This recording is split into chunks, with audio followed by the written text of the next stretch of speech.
Oh, good afternoon, everyone. It's Tuesday, and we're here in the ice shed, and Dave is getting ready with Claire to put down the next flood. I thought I'd just pan over, though. Earlier today, they did the flood on sheets E through H. It was flood number 8, and you can see it's still water on top of the surface of the ice, so it's pretty shiny. But as soon as you come, and I'm going to just back up, you can see here on sheets A through D, it's still fairly dull, and that means it's freezing up and it's ready to go. But the one thing I have to ask you, Dave, I don't see any cracks in the ice, and I think everyone will recall last year we had a lot of cracks in the ice. Can you talk to that a little bit? Right, so what happened last year is that we were pretty tight for time for our install, so we had to space our floods tighter together than we wanted to, and ran the ice a little bit colder than usual while putting the ice in. And if you've ever seen like an ice cube dropped in a drink, a rapid temperature change, your ice will crack. So that's basically what happened last year, is that the ice didn't have a chance to rebound enough, and especially pulling it down colder than usual, the warmer water hitting it, you're just going to get cracking. So this year we have more time to do it, which is nice. We can run things a little bit warmer, and yeah, so far 8 floods, no cracks. Fantastic. Okay, so you're about to get started again. I'm going to move over to the end boards, and then you're going to just sort of speak us through what you're doing, tell us how long it's going to take you to flood, any other little interesting tidbits. So give me a chance here, folks. Okay. I'm going to carefully go over here. Sorry about. All right, so. This is a flood wand. Basically, as we flood, I'm going to turn the water on. Just basically walk back and forth, sideboard to sideboard.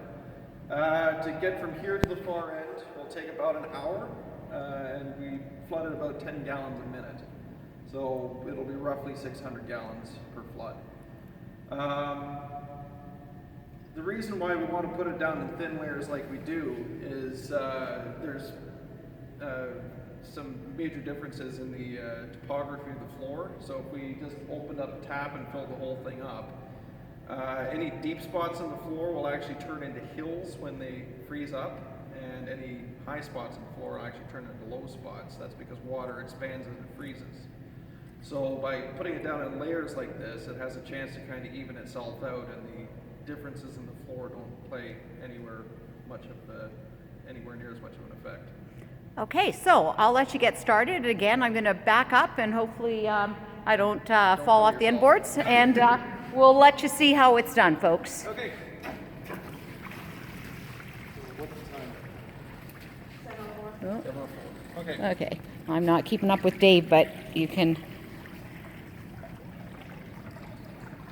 So you're going to see the water is going to slowly start to creep back off of the boards.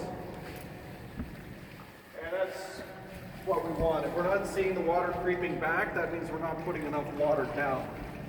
As the water is slowly flowing this way, it's also going to even the water out end to end. And as I do a couple passes here, you'll really see the water start to chase me down the ice. And if the water is creeping back at me evenly, that means that the ice is going to be fairly level. If you see one spot that is all of a sudden running down here, that means you've got a low spot in that area. Both sides right now are actually looking quite good. So, but yeah, if you've been out here for the first flood or two, my feet got really wet. So anyways, thank you, Dave. I'm going to let you keep at it, and best of luck with your flood tonight. And I know that pretty soon we're going to be working on the lines in the decals, so that's great. Have a good evening, everyone. See you later.